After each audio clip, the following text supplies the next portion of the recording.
you to the final meeting for the Upper Macquarie County Council for the 2022 calendar year. Acknowledgement of country. Council acknowledges the traditional custodians of the lands where we work and live. Council celebrates the diversity of Aboriginal peoples and their ongoing cultures and connections to the lands and waters of the New South Wales Central Tablelands. Members of the public are advised that proceedings of this meeting, other than any confidential matters, will be recorded and made publicly available on the council website, and persons attending the meeting should refrain from making any defamatory statements. Item 1 is apologies. I note there's been an apology submitted by Member Fry as he's getting married on the weekend. Can I have someone to move that, please? Thank you. Seconder. So it's Member Smith, Member Leslie. All in favour of accepting the apologies? Aye. Thank you. Item 2 is the disclosure of interest. Council members are reminded of their obligations under Council's Code of Conduct to disclose and appropriately manage conflicts of interest. If any member has any declaration of interest, they should do so now. Are there any disclosures of interest by members? Thank you. I note that no disclosure of interest has been made. Thank you. Confirmation of minutes.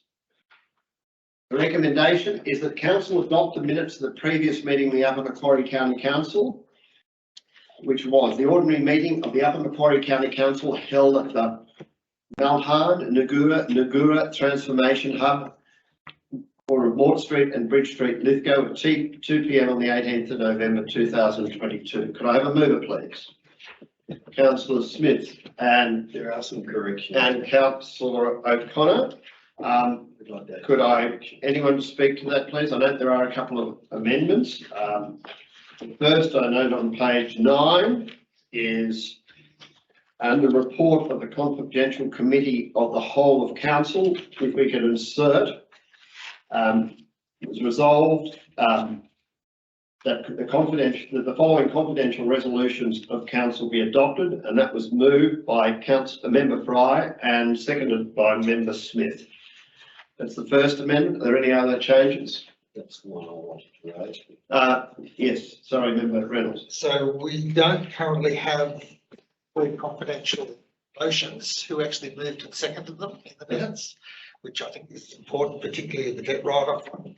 So I think the administration manager may have who moved and seconded each of those. And we only just, when we went into open. That was a confidential minutes, and I'm not sure that. So each one, so for prosecution cases, number 12 was Fry, Member O'Connor. Number 13, debt write-off was Member Fry, Member Smith, and compliance and by security property inspections for October, which is number 14, was Member Fry and Member Smith. And we moved back into council. So maybe we list under each of those the appropriate mover and seconder, if we could. Happy with that. Okay, on the basis of those, subject to those amendments, could I have all those in favour of the confirmation of the minutes of the 18th of November 2022? I won't vote because I wasn't there.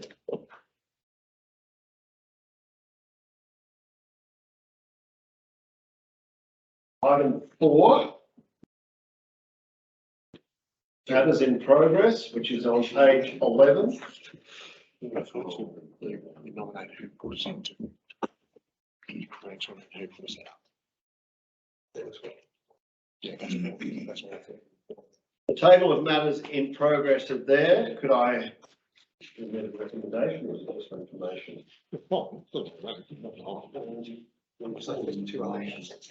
So this is basic. Could I have a recommendation that these matters be noted for information purposes? Could I have a move, please?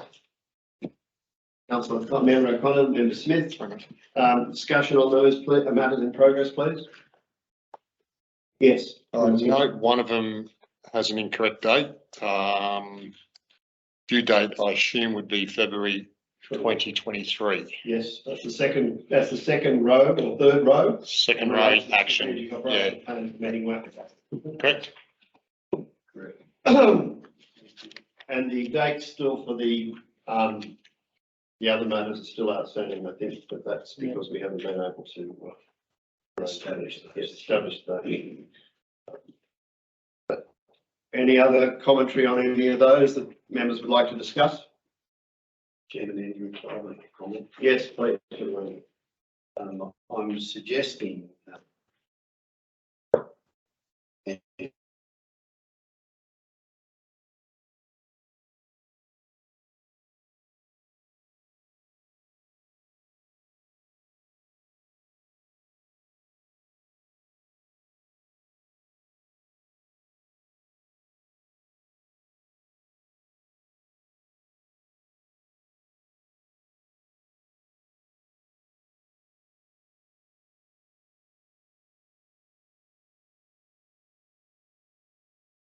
That this is a Monday, so we wanted to amend that. Anyway, we'll get there in a minute. good. Any other matters here? Okay, all in favour of the paper being accepted? Thanks. Item 5, Chairman's minute. There's no Chairman's minute for this purpose. There is the Chairman's minute confidential. Item 6, governance program. The recommendation in 6.1 is that Council endorse the 2021-22 annual report and proceed to submit it to the Office of Local Government and post it on Council's website. The annual report obviously was circulated with these papers. Could I have a mover, please? Member Reynolds, Member O'Connor, second. Any discussion on the annual report? All right, all in favour? All right. All right, thank you. 6.2, biosecurity compliance enforcement policy. The recommendation is that Council approves amendments to the biosecurity compliance and enforcement policy, UMCC _ 2018-01, as presented below, and that the revised policy be placed on public exhibition for 28 days. If no submissions are received, the policy is adopted as of the 16th of December 2022. I note to members that the gist of the amendments are set out and have been marked up in the explanation that follows. Do I have a mover, please? Member Smith, Member Ewan. Thank you. Could I have any discussion on the annual report? All in favour? Thank you. Next issue is 6.2.2, which is the Council fees, expenses and facilities policy. The recommendation that Council approve the members' fees, expenses and facilities policy and places the policy on public exhibition for 28 days. If no submissions are received, the policy be adopted as at 16th of December 2022. Have a mover, please. Member Smith. O'Connor. Any discussion on this matter? All in favour? Aye. Unanimously. 6.2.3. This is the OLG Model Code of Conduct and Procedures. The recommendation is that Council adopt the proposed Model Code of Conduct for Local Council in New South Wales 2020. Sorry, New South Wales 2020. I have a member, please. Oh, with that. Member Leslie. Alan, thanks seconding. All in favour, any discussion on this matter? Vote on it, all in favour, please. Passed unanimously, thank you. 6.2.4, the credit card policy. The recommendation is the Council approves the credit card policy and places the policy on public exhibition for 28 days. If no submissions are received, the policy is adopted as at the 16th of December 2022. To state that the amendments to the policy have been outlined below. Can I have a mover, please? Member O'Connor. Member Watt, second. Discussion on this, please. Yes, Member Reynolds. Thank you, Mr. Chair. Just a question, rather than discussion, probably through to the General Manager, maybe yourself. Who approves the General Manager's credit card policy? So I can't. It's not in the policy, is that correct? Yeah. Well, that looks like me at the moment. There needs to be an amendment to ensure that security It is that- on a monthly basis. Particularly today where. Does it need to vote? I actually probably should assume, I had assumed I probably approved the general managers, but yes, that's not there, we probably did. So Well, It's not an. I'll look at the next meeting in February. Okay. I think it is. It is. Oh, I May think- well be there, Mr Chair. I did have a feeling it was. Yeah, I thought it was the. It was a question, not a statement. Do you know whether you could ask your, We will check. we'll check. If it's not there, then I suggest, but if it is there, which I do agree with We're member. checking as we're talking, so we'll get a response. But would Yeah, it be Member Smith, only, I sort of do remember, I read it. wouldn't it be only just a minor amendment which could be approved here and now, rather than referring it? If it's not. We could make a recommendation that if it is not already incorporated in the policy, that a minor amendment could be made to ensure that the general manager's credit card statements are approved by the chairman, something like that. Okay. I'm happy to move that. Can we go move that, thank you. And member White, so it was member Leslie, member White, yeah, that only has to be done if it's already in there. Do we add a sub clause that it works? All right, all in favour of that, and I suppose we have to say, all in favour of the amendment? And, all in favour of the original recommendation, because we have it in two parts, I think. Thank you. Investment report at 30th of November 2022. The recommendation is that council notes the report for remove, please. Member O'Connor. Member Reynolds, thank you. And I have any discussion on the investment policy, noting that page 18 shows the current status. Yes, Member Reynolds. Question, stipulate the word question. Have we paid or put any deposit down yet on the vehicles, or is this prior to payment for the new motor vehicles? Prior to the payment of the motor vehicles. I'm assuming the 30th of November, so it would have been prior. Is that right? Yeah. The supplementary on the motor vehicles, as I don't think there's any other area, is the general manager able to give us an update on approximate arrival of the new vehicles? I thought somewhere we were talking about the vehicles later. We had a paper on it where we had to, or was that last meeting? That was the last meeting, sorry. Yes, okay. General manager, please give us an update on the vehicles. We've got good news from the dealers in Bathurst who were requested to source the three vehicles, that we should have them in the fleet and used during January. So that's a lot faster than any of the other tenderers. And, yeah, so hopefully we've got them on the job end of January. Thank you. Fantastic. Okay, all in favour of the investment policy, please, on the recommendations. Item 7, landholder support program. The aerial spraying program, autumn 2022. Recommendation is the council, 23, sorry. Council note, the recommendation is the council notes the report. Can remove, please. Member Smith. No, I'm sorry. Seconder, thank you. Anyone else? Any discussion on this? Is there any, I'd ask, is there any update on this since the report was written on the numbers being involved? If I could, through the General Manager, the Chief Biosecurity Officer. Through Mr. Chair. Yeah, since this was written, a number of landowners come on board who've interested in terms of the blackberry side of the spraying program.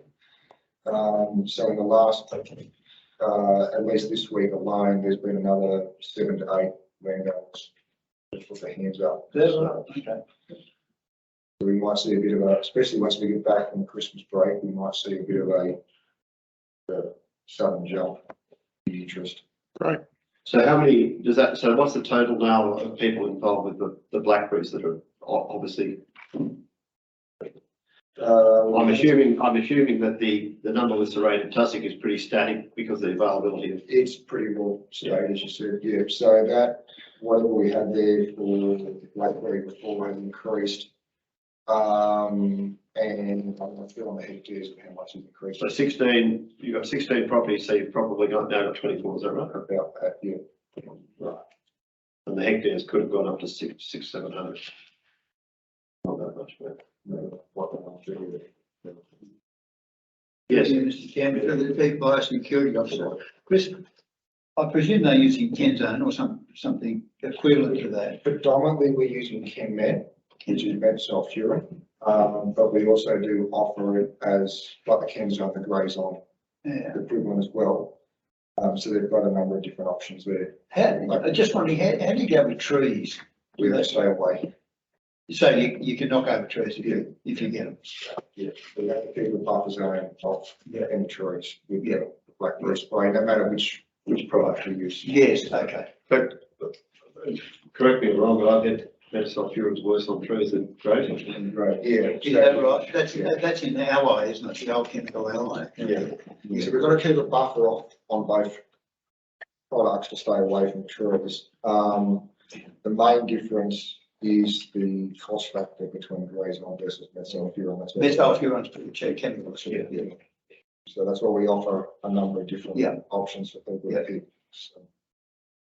Thank you. Any other discussion on this point?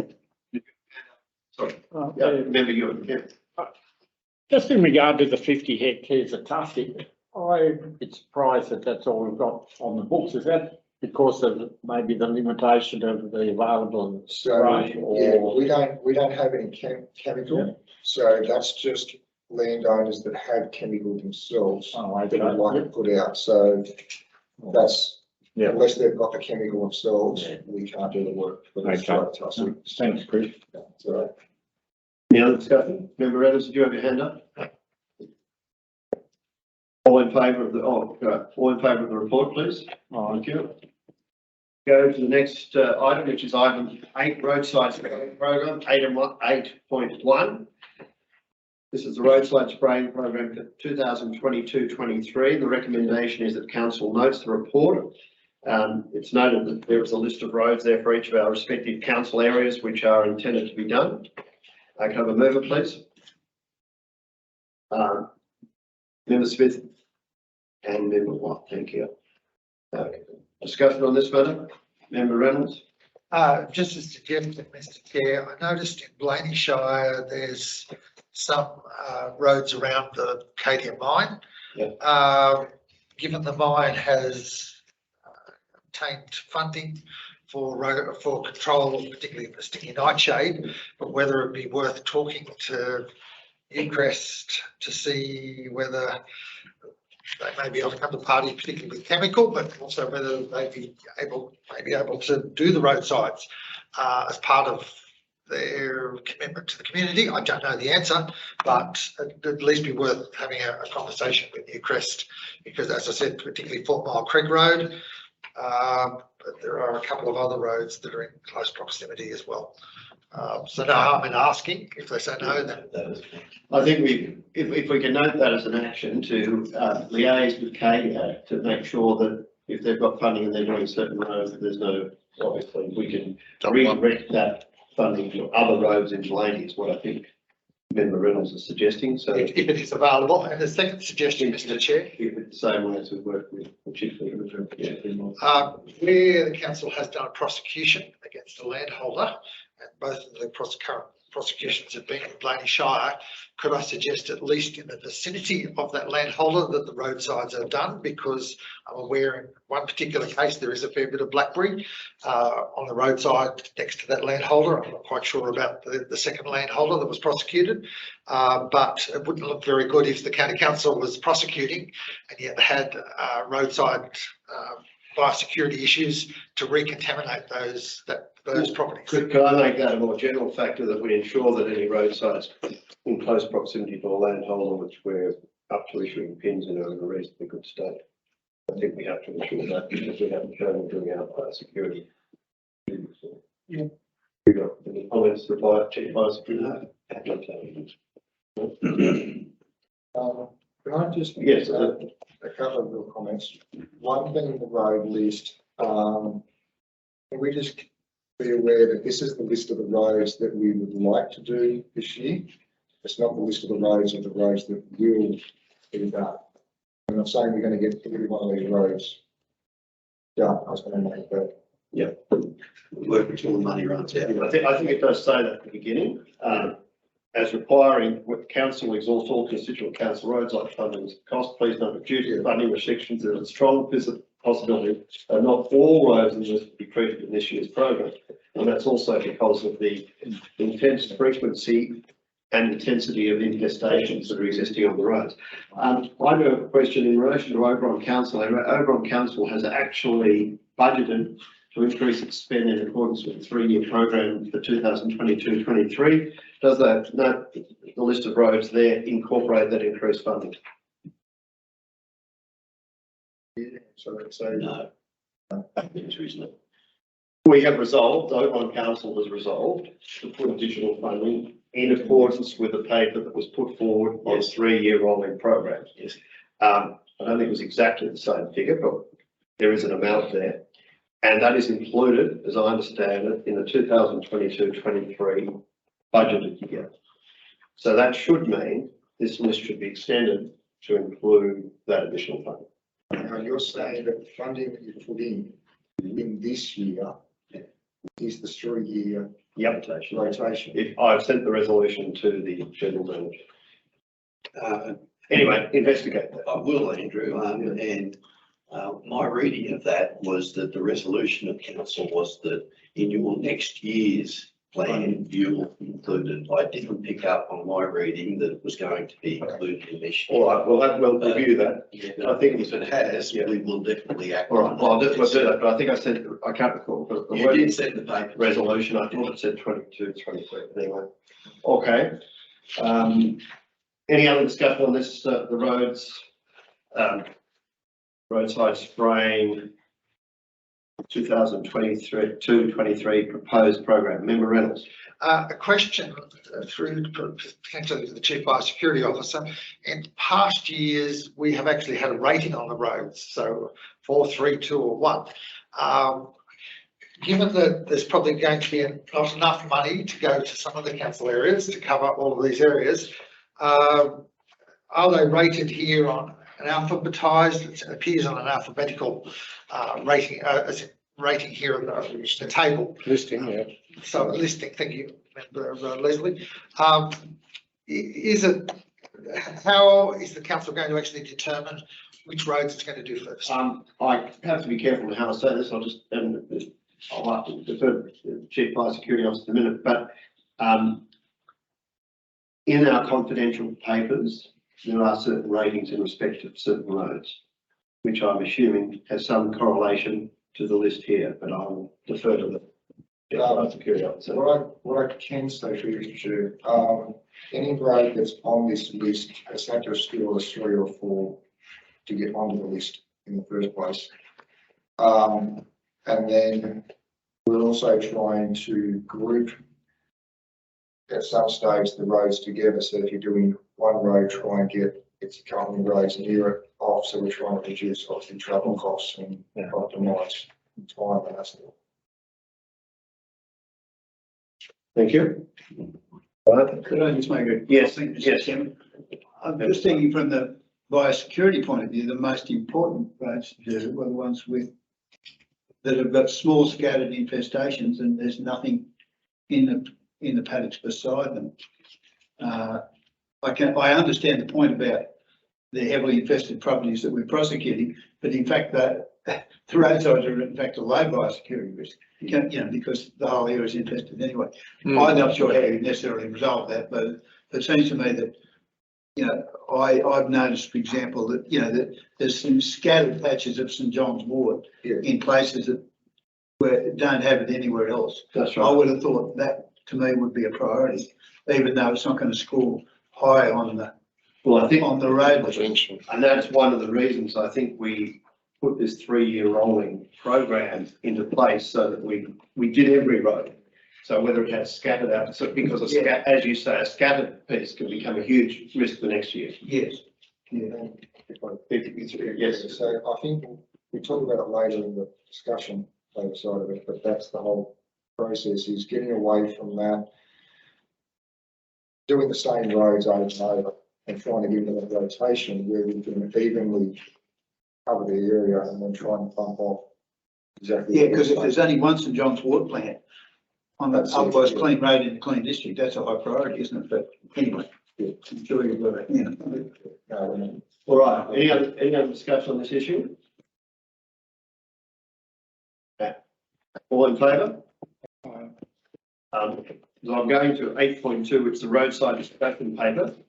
The recommendation is, it is recommended that members workshop the roadside program, take account of the response to the discussion paper from the constituent councils, and the outcomes of that workshop may result in recommending amendments to the current program. Noting, and I just note that some of the issues you've raised, Member Watt, probably should be ahead of that discussion. I think it's planned currently to have it commensurate with the February meeting, which I think the date's wrong, but I think that's what you're proposing, isn't it? Yes, General Manager. All right, could I have a mover for that, please? That recommendation. Member Smith. Member O'Connor. All right, discussion. Everyone happy to have it in February? Yeah. I'll be with this. Either way, then. If that's the date. It's not the date. The 13th is a Monday. I'll be away all February. Oh, okay. Calling from Spain, but. Could you do I would, if you're talking about that, I would like to have some input, so maybe we'll figure out how we might do that. well, we could look at timings for that particular meeting if council And wants. there's no rush on this discussion either. We're talking about something that's going to commence in July if we make changes. So we can But it- pick another spot. And I don't know how members are placed, but from a timing perspective, it may be, if council wasn't so necessarily, but want to have it in the workshop, we may have the workshop following the meeting, so the timing would be better for you and Spain. I don't know how people feel about that, but that's a possibility. Otherwise, it'll be the early morning, won't it? No, I was thinking of moving to another month. Oh, right. That's more what I think, yeah. All right. Could we look Yeah, at, so would it be viable to look at the April, when we're looking at the long-term financial plan and the DP delivery program, et cetera, put this as an item as well? Well, it may very well be, because by that stage, we should know the position of Blaney and Lithgow in relation to their budget, because they're doing that in March. So that may be sensible to have it in April. that would be, That be correct? Yeah. The two councils involved, yes. was there any reason we couldn't have the ordinary meeting in April and remove the February full stop? Extend the working party? That will come up shortly. Well, that'll come up shortly. I'm not sure whether we've got to make some decisions in February. Let's look at that when we get to the meeting schedule, but we'll put that on, we'll take that on board. Any other discussion on this issue? Right, all in favour? Any against? Unanimous. Biosecurity compliance, item 9. The biosecurity compliance inspections October 20 up to October 22. The recommendation is that council notes the report. Can I speak to this matter, please? Yes, please, Mr. General. Happy to move it before you. Yeah, sorry. Member Reynolds, move seconder, please. Member O'Connor. I'll ask the General Manager to speak on this matter. At your Lithgow meeting, Councillor Reynolds and the chair, you actually moved a chairman's minute that required you to report today on making some changes in this biosecurity compliance report, so that you could gain some comfort at any stage how we're actually going against the WAP, because the numbers are raw and they're actual activity and we haven't got any comparison. Chris and I have spoken about that, and Chris will today give you a verbal update on that. And you'll note that we now have a year-to-date column in the report, and we will move to having some comparison to the WAP also in the report. So I apologise that it hasn't been presented in this month, but I confused Chris in our discussion. But Chris has done some work today, and I'm sure that he'd be happy to speak to you about how we're actually going, because we're now moving into a period where the aerial spraying, the road spraying by staff is having some impact. So, but Chris has done a brief preparation to give you a little bit of information on that now. Chris, thank you. So is there something that we'll get here or we're not? Year to date, I think is, yeah. No, but I mean, sorry. Yeah. Sorry, what, no, you're not talking about particular properties? No. You're just talking general statistics, don't you? Yes. General statistics should be okay. Okay, so general statistics at the moment, the ones that affect us in terms of inspections and that side of things, road spike is the first one. We're aiming for a target of 1,700 kilometres. At present, we've got 1129, so we're well on the way for that one. And once we complete the roadside spraying program, obviously that number's going to increase. 1,700 kilometres is to be done, to be inspected, or what? That was our target we're aiming for. Aiming for what? Aiming to be sprayed, Aiming to be inspected. aiming to be inspected. Yeah, and we've currently inspected 1,129, so we're almost there. Yep. As it is. TSRs, we were heading for a target of 10, we're currently sitting at 5. Yeah. Water courses, we were aiming for a target of 40. At present, remembering our presence at the end of November, we've got 12.5, but I know that a lot of inspections have been done in December for the waterways. Rail corridors, we have a target of 150 kilometres. To date, we've got no kilometres inspected, but we had an inspection in March that will cover more than that. Totals to the one inspection. That's when we get back into doing a whole inspection after the inspection's completed. Pet shops and nurseries, we have a target of 20, we have currently 3. State bodies, which is your crown lands, your forestry, that type of. No, rails, separate, sorry. We have a target of 100, we currently have 26, but their compliances aren't due until we get into the next half of the after Christmas. Council owned land, we have a target of 30, we currently have 23.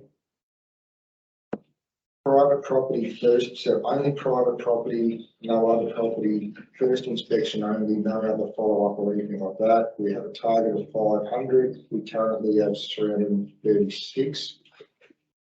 Re-inspections, which is our re-inspections for compliance, that can be any property.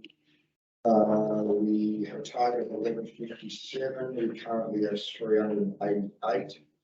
We'll see a big increase in that once we get past the Christmas break, because a lot of the properties we can't inspect at present because their compliance due dates aren't due. So a lot of like due April 23, I suppose. Yes, we're going to wait till we get to that point in time where we can physically inspect them. And then the rest of the targets moving out from that are mainly to do with the reporting targets in terms of like documents back into DPI and that sort of stuff.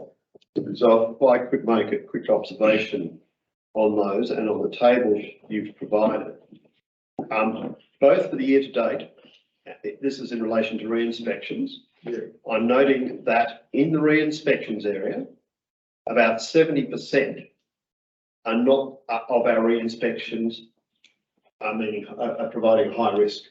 So that means only 30% of our re-inspections at the moment are compliant or bringing their risk to low, 1 or 2. So that's quite a high level that means when we re-inspect, of every 100, 70 of them haven't done enough to bring their rating down to 1 or 2. And that's both on the year-to-date figures and on the most recent ones up to October, in my read of the table, am I correct? I think I was in the same way. Yeah. Which is not as good as we'd hoped in encouraging people to improve. And it's obviously taking a lot of time for our inspectors because it means they've got to do a further re-inspection, 1 or 2. Anyway, that's a matter for consideration. The other thing I note, Mr. General Manager, we were considering trying to reduce time from the first issue of a weeds notice to where we get to a pin. Is that going to be a discussion point in the workshop, or Yes. I'm just wondering whether that, but because I think it's taking us 2 to 4 years to get to the pin stage, and I think that's personally, I think that's too long. Mr. Chairman, that matter has come up in my discussions with the other 5 county councils. They've actually had a good hard look at our policy, and several of those councils are saying that our period to get to the critical point of actual enforcement is significantly longer under our policy than what theirs are. So it is a matter for us to have discussion about our policy setting around that. But I, as well as the roadside, as well as the biosecurity compliance and council noting the report, as the chairman, I would put up a recommendation that the general manager investigate reducing the period between when we issue the first, what do we call it, weed control notice? Yes. And throughout the process to try and shorten the total period if we have to get to the stage of issuing a PIN or a prosecution, that we see if we can streamline and reduce that period, especially noting the current seasonal conditions, which are basically for most of our weeds are highly suitable. Noting that we do have issues in relation to availability of chemicals.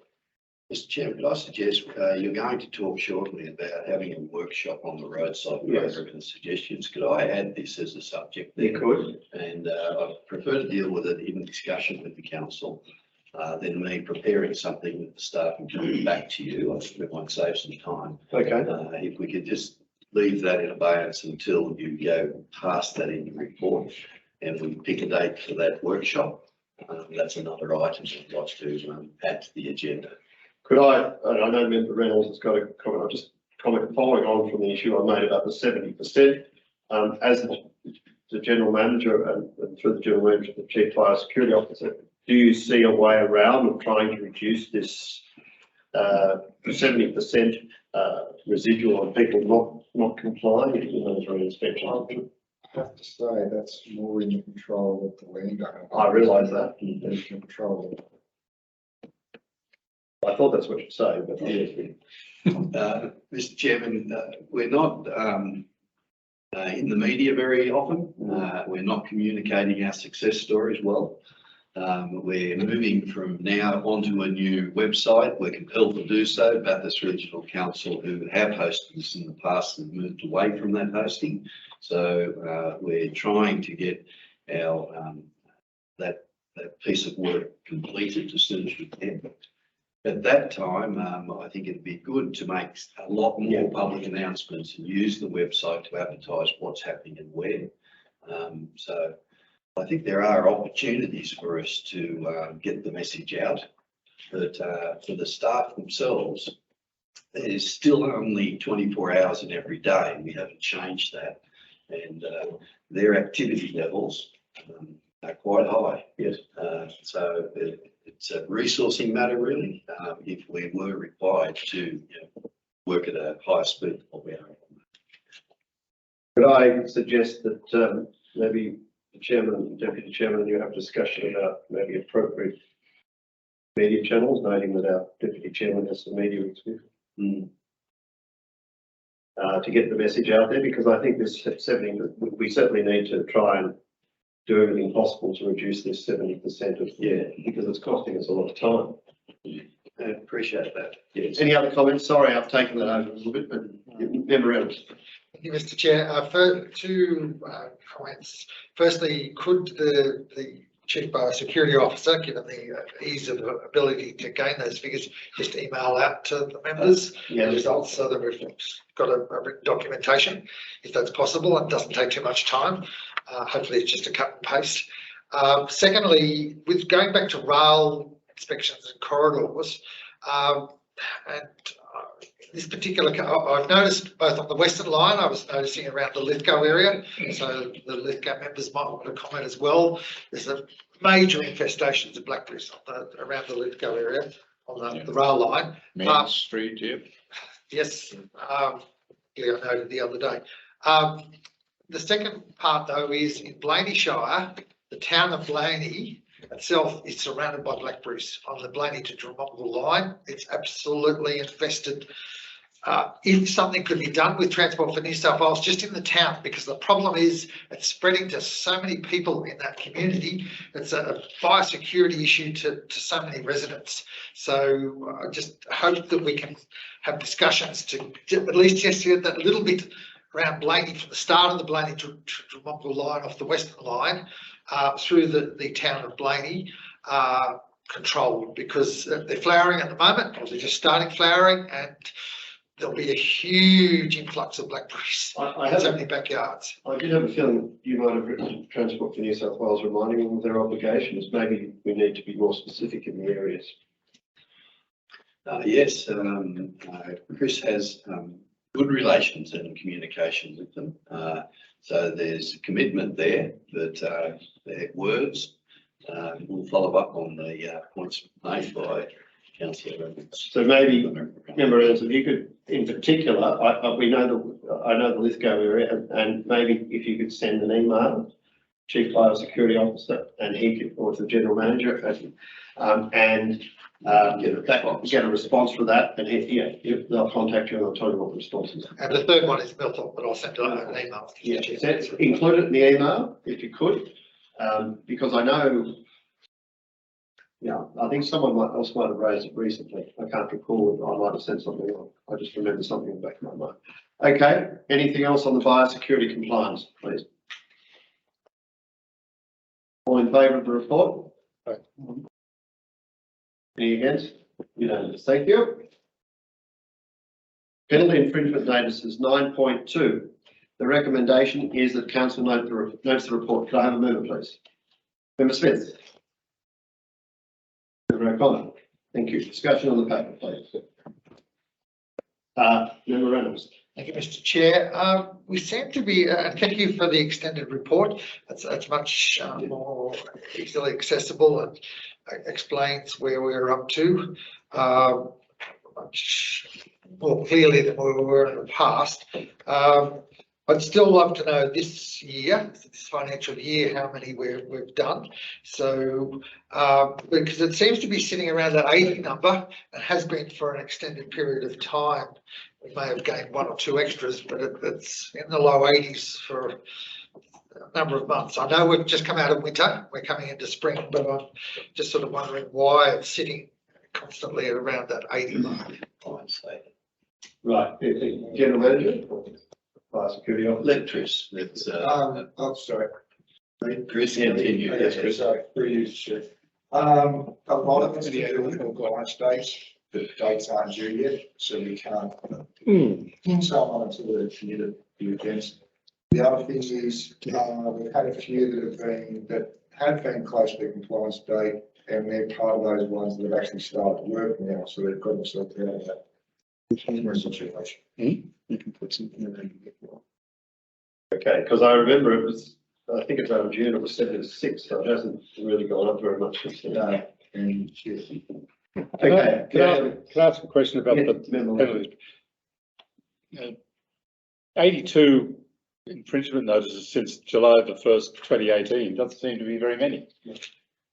Correct. That's what we're all, that's, yes. That's a good thing. Since 18. But that's 4 years. And we've just noted that 70% of our re-inspection people are not still maintaining high risk. Has it been 2018 or 2022? No. Chris, I think you'll find a lot of those properties that have become due and were inspected had undertaken some work that had not really reduced the risk and were given extensions. So we've had 4 years of extensions. If you look at the first table, it's got the 1st of July 2018. So That is right. that's correct. if you've got someone that's got a bad problem, they're under a direction, okay, they don't do any work, then they receive a PIN. You got someone that's got a bad property under a direction, they start doing the work and they're heading in the right way, They get an they get extension. an extension. You can't find someone, or it's not in spirit to find someone who's trying to do the right thing and commence the work. And we believe we're interpreting your policy correctly in making that decision. But I've now had this policy looked at by some colleagues in some other county councils, and they believe we are Too generous. too generous. Yes. That's really good wording. So that's the matter I want to bring back and have a further discussion with the councillors. So that was the matter I was raising as well, Member Leslie, is I think part of that discussion is if they were going to get a PIN, but they have done some work, we may give an extension, but it's the period of the extension I think is the issue. I'm not sure how long is that normal extension we're giving at the moment, because for me, I've looked at some of them, they're nearly a year, some of them. It will depend on the season, the time of year you're in, what plants are. So if a PIN was due now, I would be suggesting the extension at the worst should only go up in the March. There's no, if a blackberry, for instance, there's no reason they couldn't be spraying blackberry now. Well, you should be able to Mr. spray Chairman, blackberry. Anyway, we need to have this, we need to have the discussion in the workshop. But I have a lot of sympathy for what you're saying, Member Leslie.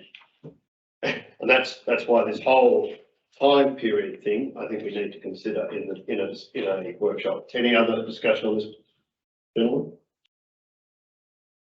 All in favour? Any against? No. Only comment I'd make is can we change owning to owing? Yes. Oh, yes, sorry.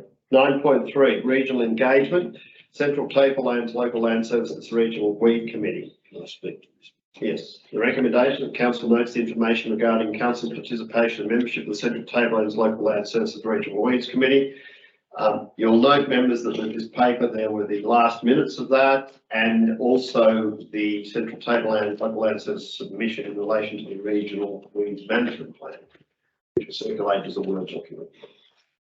And I'll ask the General Manager to speak to it before I ask the question. Mover and seconder. Oh, mover and second. Sorry, Member Reynolds, right, and seconder, please. Member O'Connor.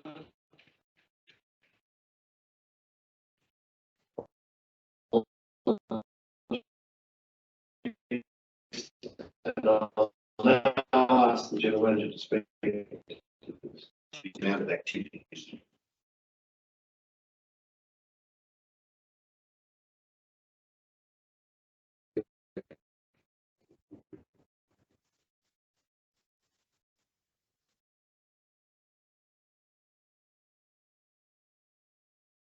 This is A couple of minutes. Still recording. Yes. Again. sorry. This is a new item on the business paper for the council, regional engagement. And what I wanted to do there in discussion with Chris was bring to the council, just for your information, what's occurring at a regional level, not just locally.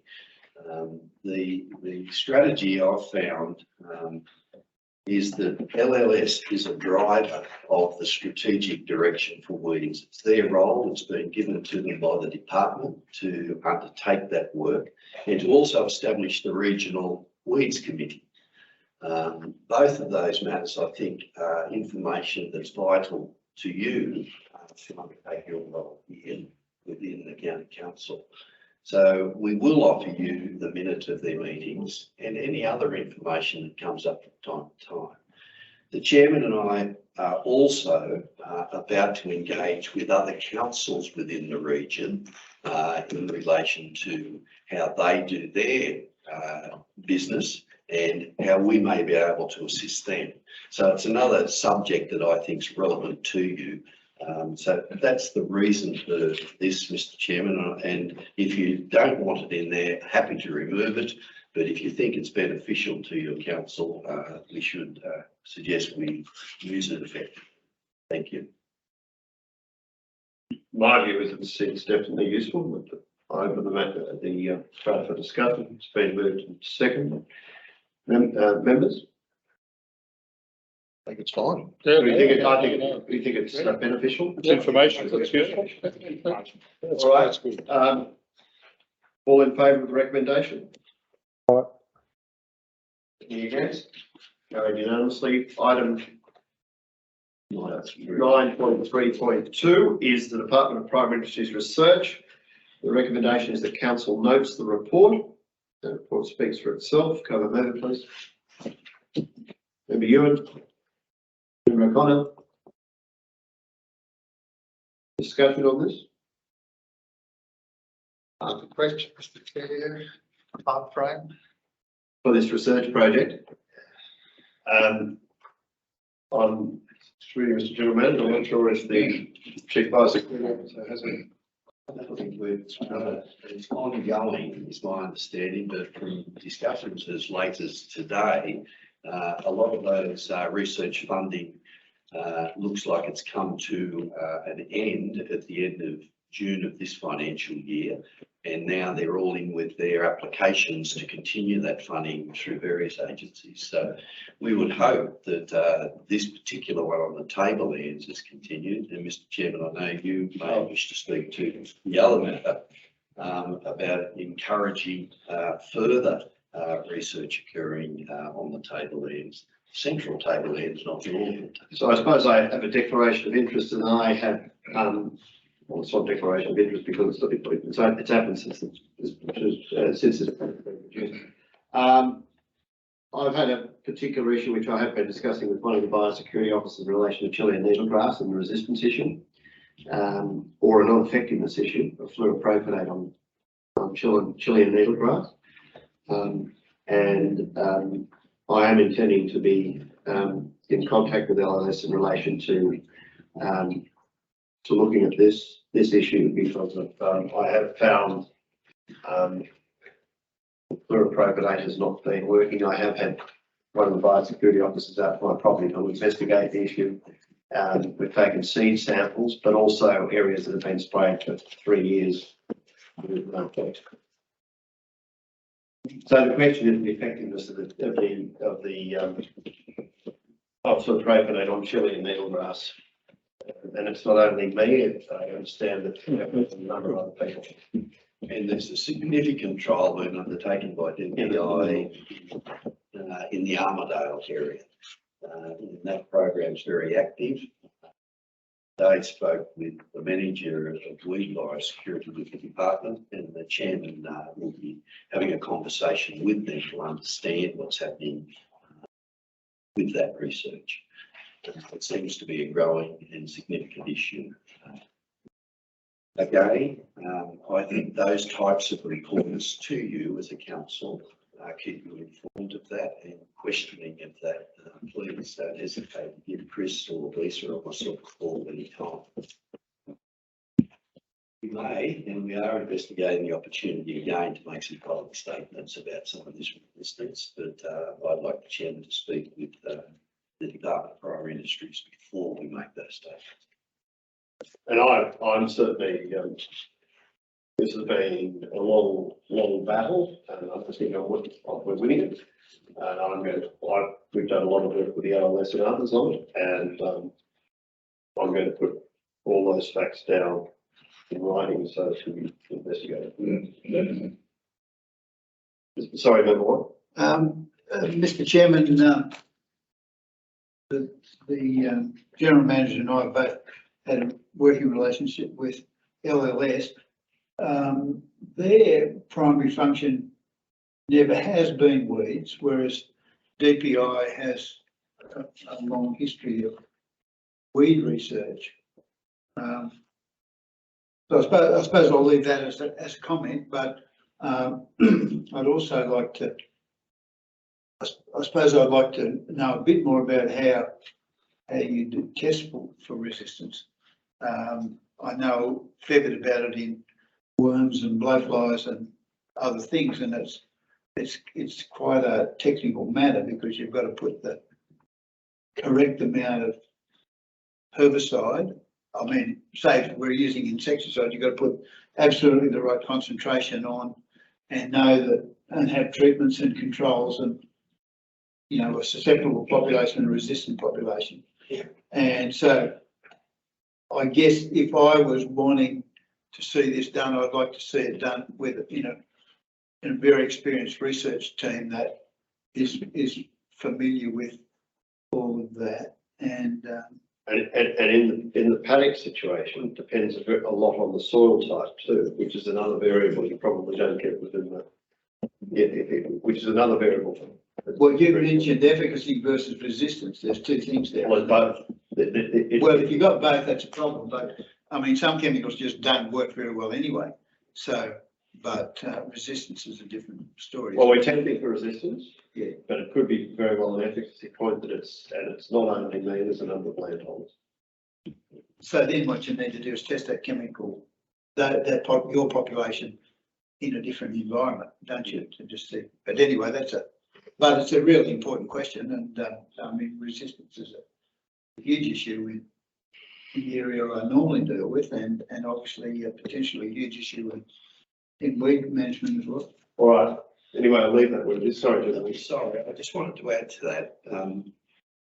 This council has engaged with DPI's research team very effectively. And the relationship we have is demonstrated in the response that we got to this question that was raised there. So we're going to keep working on that relationship and being able to pick up the phone and ring the manager of weed biosecurity with DPI and they answer. That demonstrates their willingness to listen to us. Yeah. So I think we're in a really good fertile area to promote more research. And I agree with you totally that it should be done by the scientists. It's not our role to do it. All we're doing is offering opportunity. Yeah. Yeah, no, I wasn't suggesting that anyone was suggesting we should do it, but yes, It's complex. yeah. Sorry, Member Reynolds. So two questions. Firstly, I noted that there was, with biological control and research, some St John's wort beetles released in the Bathurst area. Were we part of that process? That's just about driven by this council. So, which is a good. And it's also driven by the bugs being in the general manager's office on one occasion when a bucket of mold walked in here and escaped. Right, so can you advise us on the results of that? I tried. No, on the results. Oh, very good. At some stage,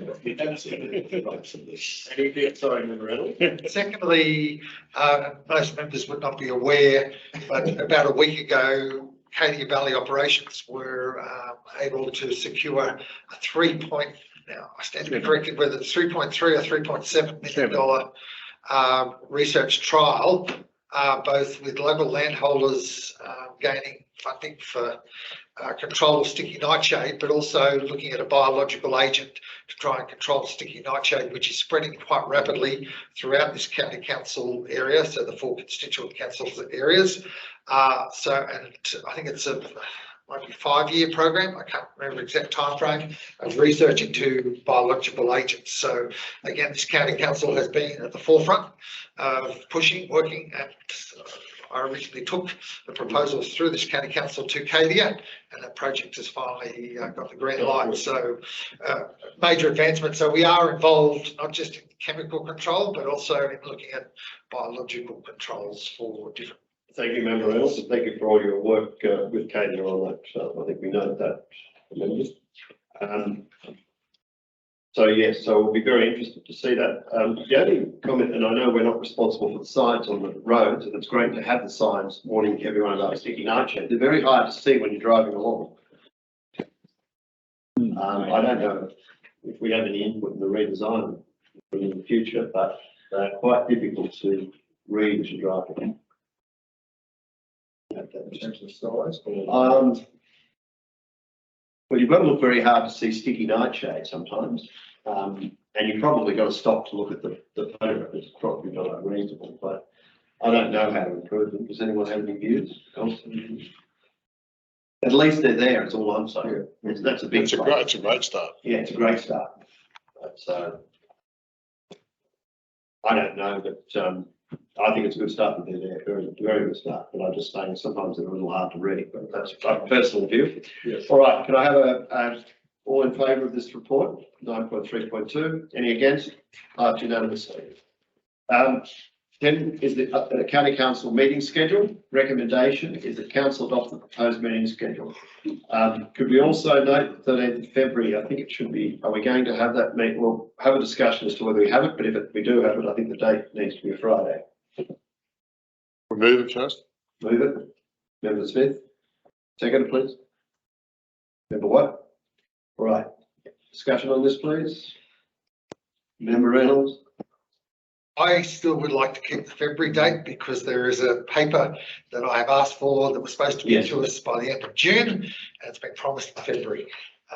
So whether we transfer the workshop to a new date, but also if we were to transfer the meeting to the 4th of April, or if that's the correct Friday, it's also 4 months between the council meeting, which is probably too long a period of time.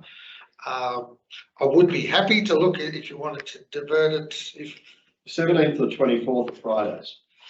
Depending when the member what is back on from this holiday, or is it I all? was going to say, what about It's Mark? all work, Bruce. Sorry, work. He's working. When does member what return? I'm returning in early March, but That's just saying, yeah, the only thing that I'd really like to participate in is the biosecurity workshop. So I think If we divert it to April, would that be a? if that was held in April, that'd suit me just fine, but So we have a couple of topics, I think, for that workshop at the moment. I think one is the reduction of the time frame from weed control notice to prosecution. Compliance enforcement timeframe. Yep. And the other one was The changes to the roadside program that we deliver to the constituent councils.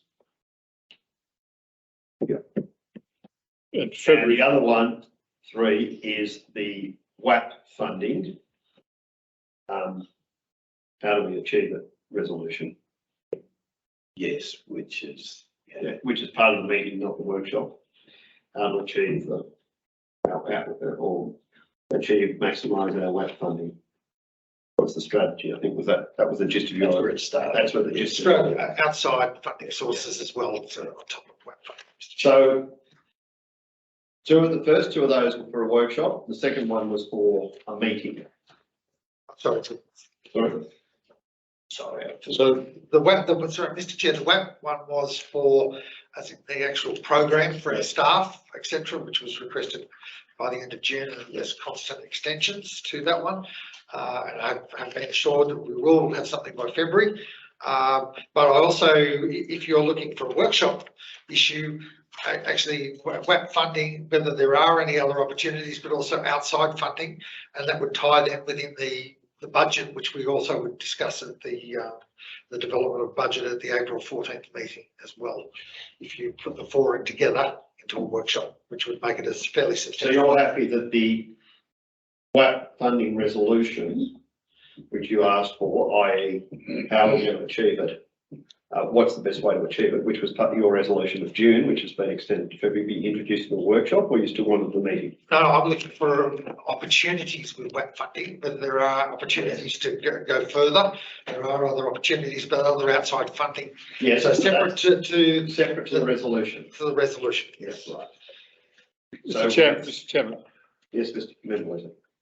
the 13th of February is a Monday. Is there any reason why it's been recommended for a Monday instead of? Mistake. Okay, so- I've already raised that. Right, no, The okay, date is I've got that. the 24th. Well, let's resolve that. yeah, that's clarity on that first. We want the 10th, Friday the 10th or Friday the 17th? I'd recommend just because I think so. Why not Friday the 17th? Well, I think, I think we were allowing a period of time to get this WAP funding resolution, so I think the end of February is probably better. 17th or 24th. Well, just if we've got another meeting on the 14th of April, so if you wait too long, you'll have 2 meetings within 2 weeks. Just let me hold a second, the general manager. Oh, sorry, so I withdraw that. February, there's March, missed it, so I withdraw that. So, I withdraw that. from timetabling perspective, 24th would be more suitable. 24th suits me. I just think from a, Mr. Chair, I just think obviously 2 workshops in a row. I think I'd rather have one workshop, one ordinary meeting, the reduction of costs of travel and all that, and the efficiency of the time. Yes, it'll be a bigger workshop, but I don't know about the rest of the members, but I know that would suit me better. Like structure of time, and When were you thinking of that workshop? I'm happy, I'm happy for whatever. I just look at a workshop and then a workshop. I just think we can, No, I like think an it's efficient. one workshop, One workshop, one Yep. ordinary meeting. but whether With 4 agenda items. with 4 agenda or 3. Well, I think that's quite achievable realistically. So that should, but when are we talking about that? April? Yep. April, we're talking about the workshop. The only reason for the February meeting is for this WAP funding. Which is, yep, So we were talking about the meeting, the 24th of Feb. Yep. Just a meeting. And then we have a workshop in April. perfect. So the meeting on the 24th of Sorry, there's no meeting on April. It's just workshop. Yeah. Correct. I think that's personally suits me better. Mr Chairman, I mean, otherwise we could, if we're worried about getting some of these up and running before the end of the financial year, and Blaney and Lithgow, I don't know when in March your budgetary processes finish. We're on a pretty good indication. I've no idea. Mr. Chairman, I just, And Cole has no idea. I mean. All right, so, just a second, I'll ask the general manager. members, the subject item roadside spraying program.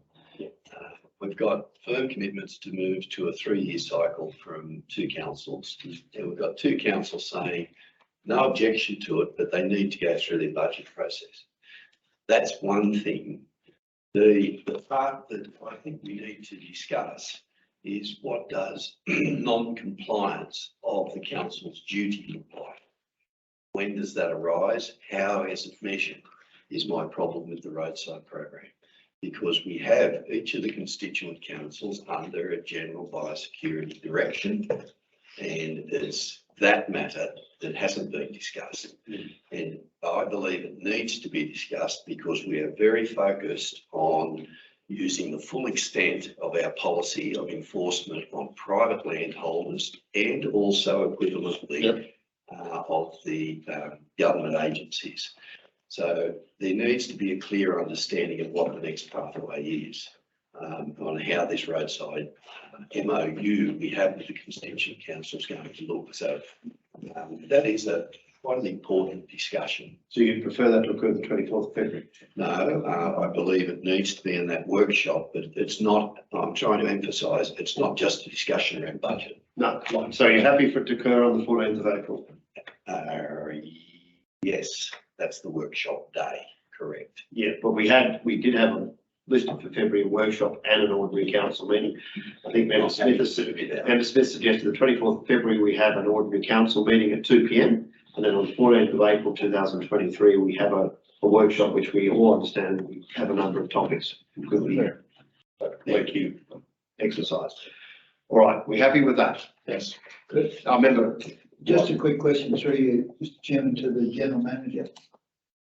Tim, I think you've actually raised an important point I hadn't really thought about, but we've got the biosecurity risks to assess, but we've also got, you're saying, we've got our obligations and our compliance obligations as if we were a property owner. Correct. Because in fact, the constituent council are property owners, aren't they? Correct. So, yeah, okay. And it's that relationship that I really do want to discuss with you and how it fits into. And I think we need some instruction on what, or at least I do, on what our obligations are. Well, our obligation, and it also depends.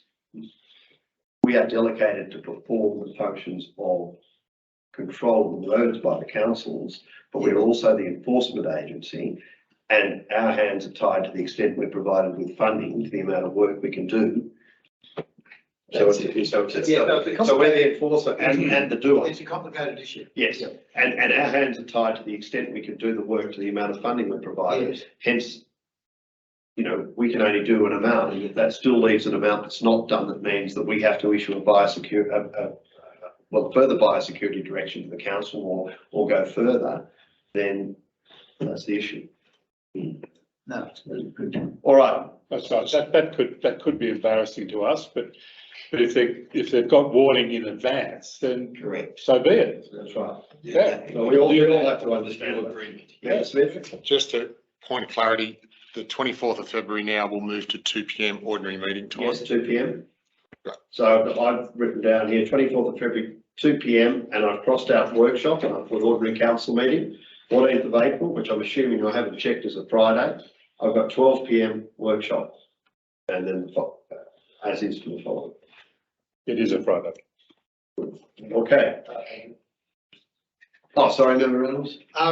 Could I potentially suggest from the workshop, looking at the obligations for roadside, that council then develop a policy so that it's then brought through back to this council at a council meeting with regard to roadside and potential prosecution of councils or action against councils, so that it's fully publicly published. So once we've workshopped a potential proposal, that we develop a policy. I don't think, I think at that workshop, it'll arise out of it if we go that far. I don't know that we should be proposing it now because it'll depend on what the workshop outcomes are. Yes, I agree with the chairman. Softly. There is already a compliance and enforcement policy. And it's very tentative. So I think it'll allow, whatever happens, if we, at that workshop, decide that a policy, that we need to change the policy or something needs to be affected, I think that'll then come to the next meeting. I think it's being preemptive to do anything now on that. We're preempting what's something that the workshop should come out with if it's going to come out with that. The reason why I suggested is that we are prosecuting landholders. Yes. And there are some comments coming from landholders that we're ignoring our councils. So if we don't come out with something, it'll look very poor upon this organisation. One way or the other, we need clarity so we can go back to landholders and tell them, hence why I've asked for a policy to be developed. Otherwise, we'll look like hypocrites. But the policy already says that we're, we don't discriminate between landholders, councils, public authorities, whoever. And we are engaging in a roadside program that we haven't had, for instance, that we haven't had fully yet. So once we've done that program, we will then see what the delta is and which areas councils have been delinquent in, and that may arise out of insufficient funding for us to do the work. So I think that'll come out of the policy, out of the workshop. Because at that stage, we will have done the roadside. I mean, there are a whole lot of other council properties as well, I understand. But we have to look at it then. Mr. Chairman, I think we're workshopping. Yes, workshopping. We are workshopping. I think the outcomes will come via the. So it'll, and the recommendations out of that will go to the next meeting. So that's how I see it.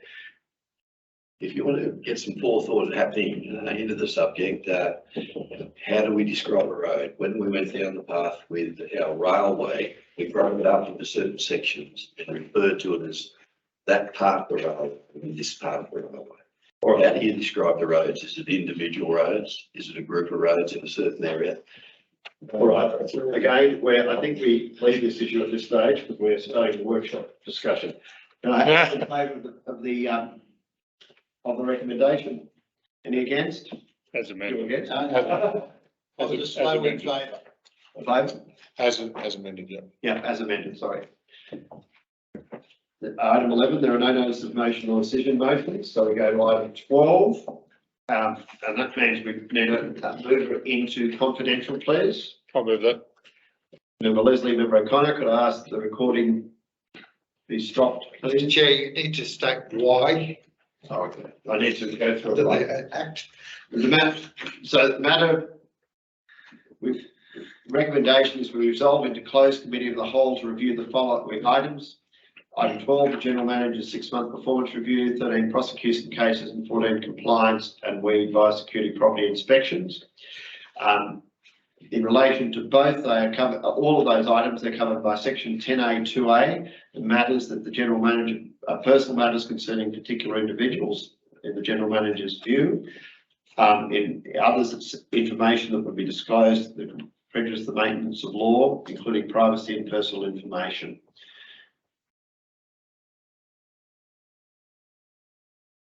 Mr. Chairman, can you deal with the matters in order of 13, 14 and then 12 so that the staff can remain in the room? I can, yes. And that'll make it easy. So can to we, staff. so we have a mover and a seconder? Yep. And we all in favour of moving into closed session? Closed, please.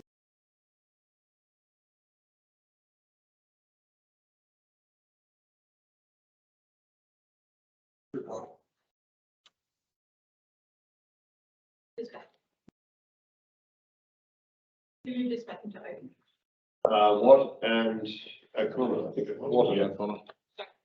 It is now.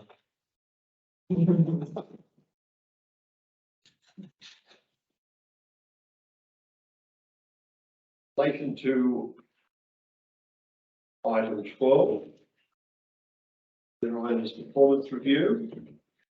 The recommendation is that council notes the report, and it was proposed by the chairman and seconded by the deputy chairman.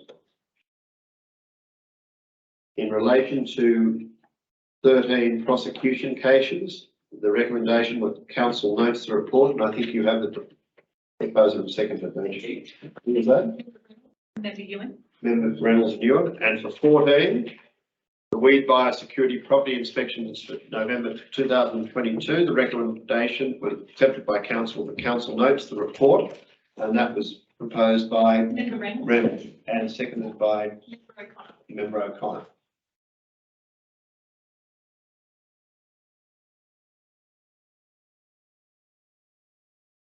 So that completes the business for the meeting, and noting that the next meeting of the Upper Macquarie County Council will be 2 p.m. on the 24th of February 2023.